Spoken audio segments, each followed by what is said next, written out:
नमस्कार YouTube family. आज संत तुकाराम महाराज बीज निमित्ताने आम्ही आलो आहे विठ्ठल रुक्मिणीच्या मंदिरात दर्शन घेण्यासाठी. तर हे मंदिर खोपोली येथून 3 किलोमीटरच्या अंतरावर ताकाई फाटा येथे आहे. तुम्ही बघू शकता मंदिराची सजावट खूप सुंदर अशा पद्धतीने करण्यात आलेली आहे. आणि आम्ही आता जात आहोत मंदिराच्या आतमध्ये दर्शन घेण्यासाठी. तर तिथे बघितलं तर हरिपाठ हा चालू होता. मग आम्ही थोडा वेळ बाहेर थांबलो आणि नंतर आम्ही आतमध्ये गेलो.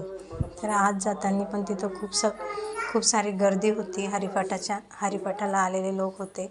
आणि आम्ही मंदिराच्या आत गेल्यानंतर बघितलं तर तिथं खूप अशी सुंदर संत तुकाराम महाराज यांची रांगोळी काढण्यात आलेली होती.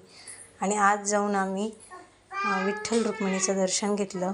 विवांशीने सुरुवातीला दर्शन घेतलं आणि मग नंतर आम्ही दर्शन घेतलं. चला तर मग भेटूया दुसऱ्या ब्लॉगमध्ये.